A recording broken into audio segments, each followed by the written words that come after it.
Okay, and last but not least today, we're happy to have Kevin Nguyen from Brussels, who's going to tell us about the operator product expansion in carrollian CFT. Take it away, Kevin. Okay, well, thanks for the invitation, and thanks for everyone who chose to be in this parallel session. So I would like to talk about the operator product expansion in the context of carrollian CFT. So we've heard today that carrollian CFT have something to say about scattering amplitudes, massless scattering amplitudes in flat space. And in the thing is that so far, flat holography has mostly been about the study of kinematics and also of playing with amplitudes and changing basis and exploring what kind of properties we might expect from a carrollian CFT or a celestial CFT. But we so far lack of a working definition of what a celestial CFT or a carrollian CFT is. And by that I mean that we would like to know what are the consistency conditions on these theories.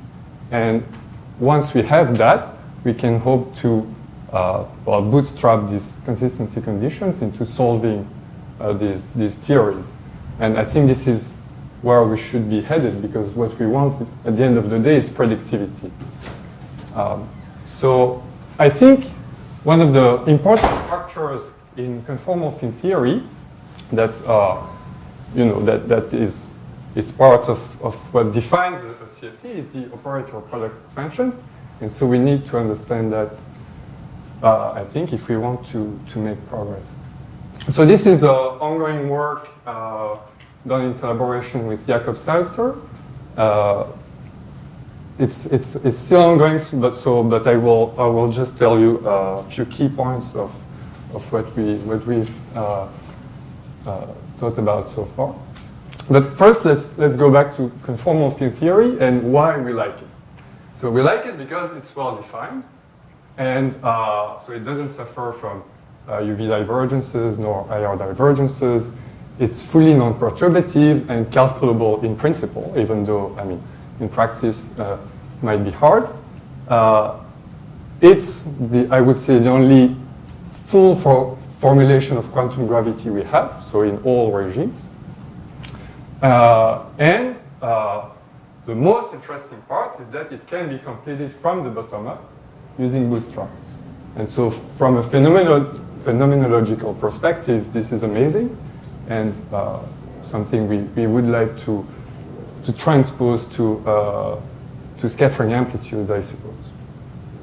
Okay, so let's think about a carrollian version of the conformal bootstrap. And the reason that this is interesting is, as we've heard before, massless scattering amplitudes behave like correlators in a carrollian CFT. And the kinematic underpinning of this is that the Poincaré group, which underlies scattering theory, is the global part of the carrollian conformal group of null infinity. And so we can ask, okay, can we construct scattering amplitudes by bootstrapping consistency conditions? And okay, we can hope, but okay, there's no evidence that this will be the case, but we can hope that we can define, I mean, we can bypass divergences, we can have a non-perturbative formulation of scattering amplitudes, that we will gain predictivity, and that we will be able to complete theories from the bottom up. Okay, so now more concretely, okay, it's not the first time that people talk about operator product expansion in celestial CFT. And what has been mostly discussed is the correspondence with the collinear limit of scattering amplitudes. So at tree level, all gauge theory amplitudes satisfy this collinear factorization. And if you apply the modified Mellin transform that we've seen this morning, that maps massless scattering amplitude to a Carrollian or a celestial amplitude, then this looks like the leading term of an OP, of a holomorphic OP. There is a 1 over Z. But there are a number of questions that we would like to ask. The first one is, from the perspective of correlators, is the OP limit always associated to a collinear limit? Then we should ask what happens with the subleading orders in Z, and because here we've only written this leading term, but for consistence with symmetry, we need all the descendants. And finally, is there an OP that governs generic massless amplitudes? Because here, although this is fairly general because it applies to all gauge theory amplitudes, it's not fully generic. You can have, for example, lambda phi 4. It doesn't have a 3-point coupling, so obviously this cannot apply. Okay, and these are the questions I'd like to address here. But first, okay, a short review of the correspondence between massless particles and Carrollian conformal fields. So we're not going to think about Minkowski space per se. We're just going to think of the boundary intrinsically. So it's null infinity, so there is a null direction. And then you have a conformal two-sphere. And now if we pick a particle state with momentum p, null momentum p, and helicity j, and we adopt this standard parametrization for the momentum, then so you can define a transform. So it's this modified Mellin transform that take you from the momentum state to a conformal state. So you basically exchange your energy omega for retarded time u. And now you can just see how the Poincaré algebra acts on these guys. This is the result. And here, so here you have the conformal, the chiral weights, which are just sum or difference of this delta and j. So just to come back to this point, so j is the helicity. It's plus or minus. And delta is a free, so here is a free parameter, so you're free to choose whichever delta you like. And in fact, you can jump from delta to delta by just using a u derivative. So u derivative brings down omega, and so increases delta. Okay, so these are our Carrollian conformal fields. We know how they transform. We know how they're related to massless particles. So we can look at their correlation functions and also at their OP. So this is what we would like to investigate. So, okay, after reading a CFT textbook, this is the kind of OPE you would like to write down. It's something local. Right? So here I just take two of these operators.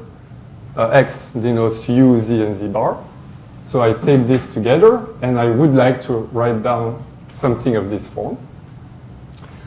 It's not the kind of OPE we've seen related to the collinear limit, so I'll come to that later on. But this is the simplest kind of OPE you might want to look at.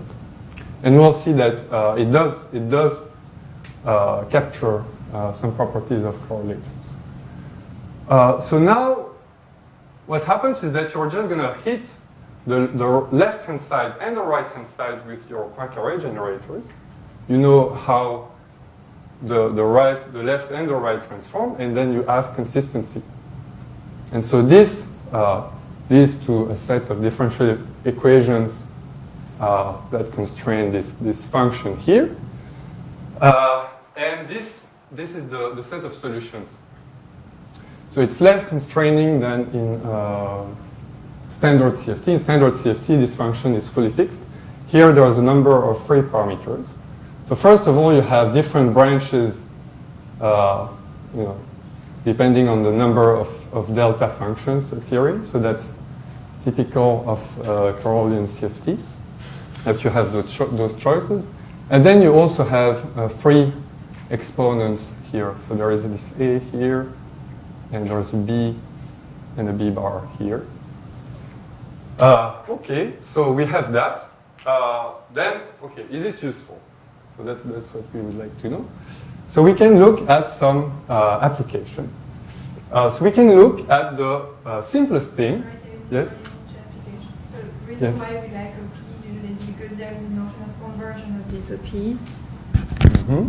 There's in CFT we have some notion of conversion of this OP. What can we say about that in this context?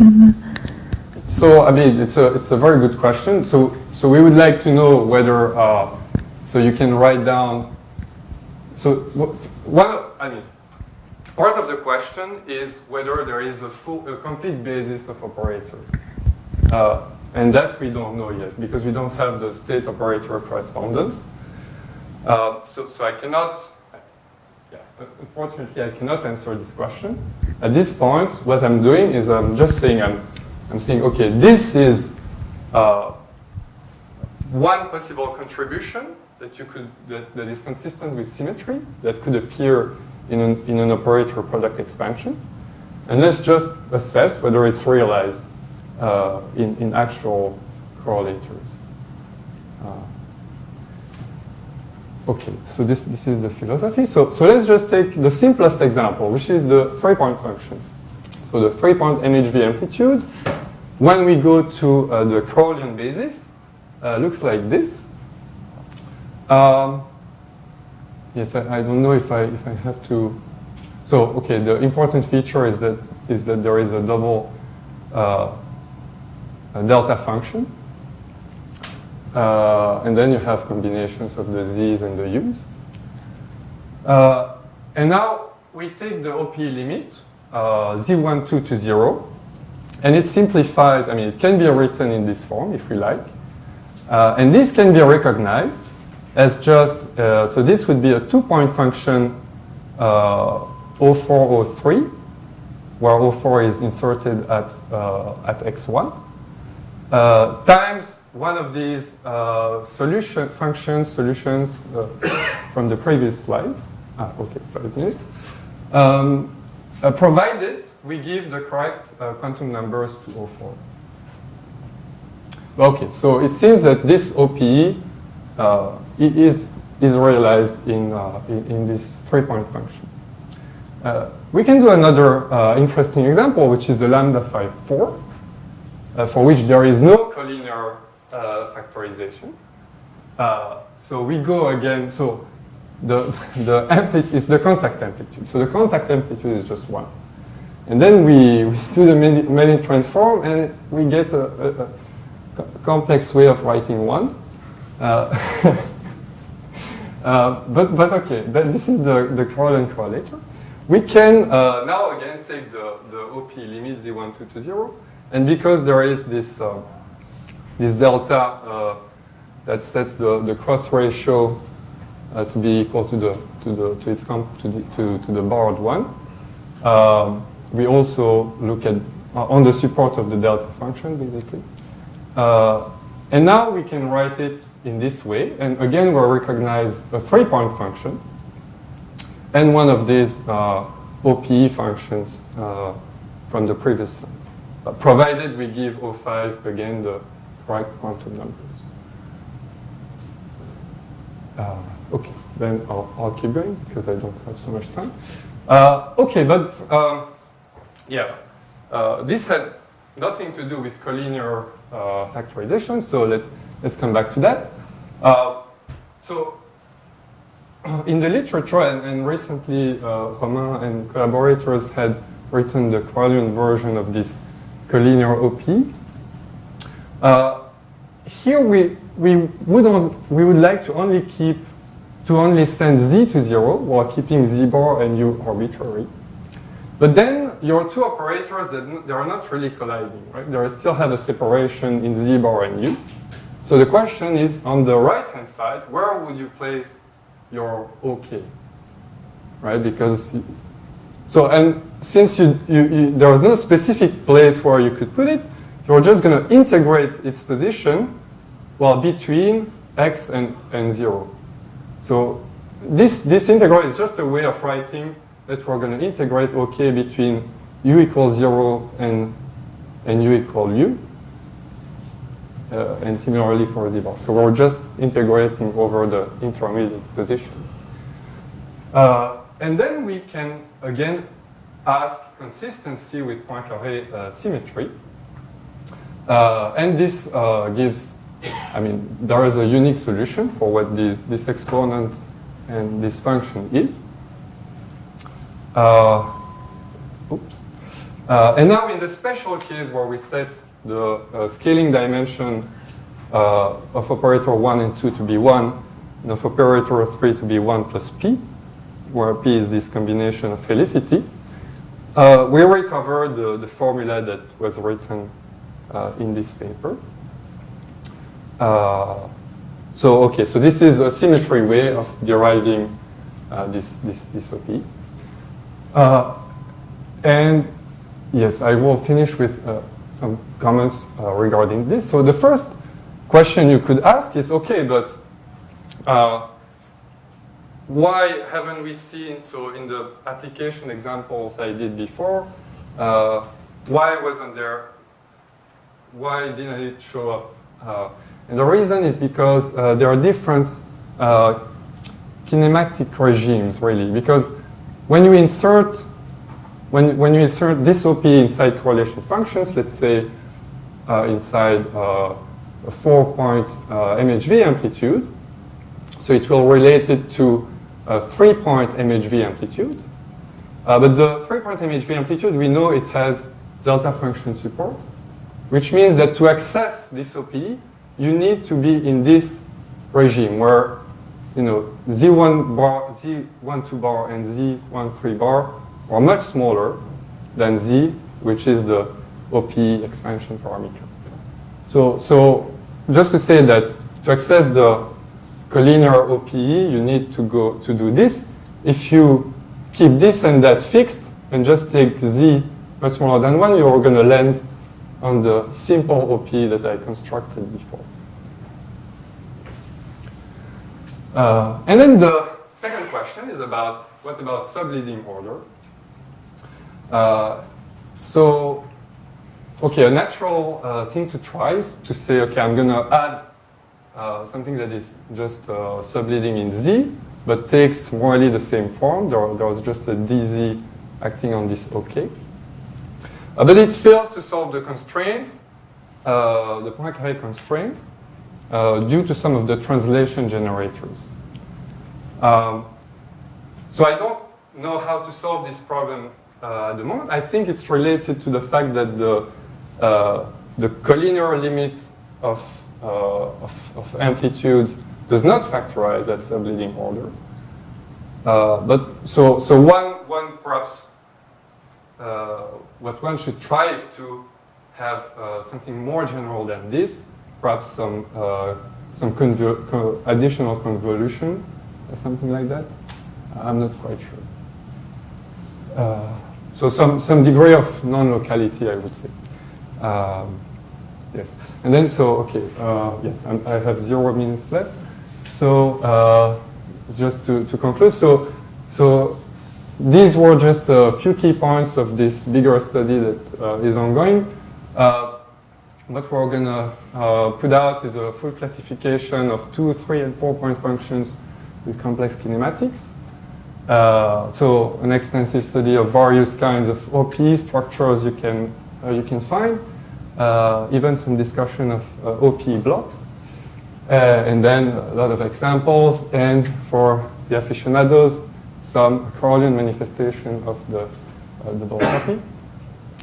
And then open questions that we will likely not answer is what is the role of massive particles in OP? So they should be important simply because of this relation. If you have two massless momenta and you square them, it's not massless anymore.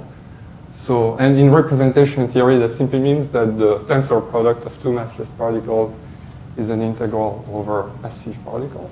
I mean, it's a direct integral sum of massive particles.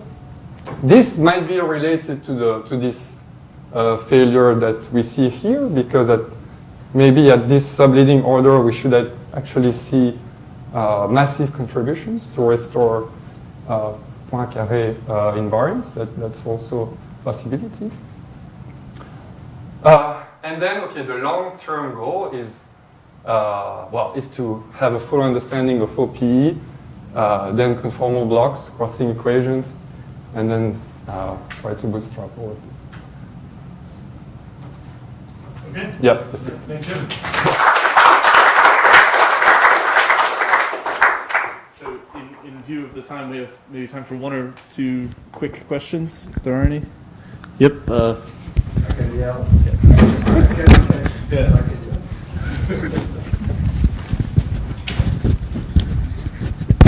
Thanks. Yeah, just a question on your double copy item there. You're studying this for the amplitudes or for on-shell solutions, or both? No, so for carrollian amplitude. And you have some... Is there a structure? Yeah, I mean, it's very simple. It's just that, okay, once you take out all the kinematic factors, so what's left, it satisfies a squaring relation, basically. And it can also be obtained as a small speed of light limit of existing relativistic double copy relations. I don't know. Okay, thanks. Other questions? Going once? Going twice? So let's thank Kevin again for a great talk.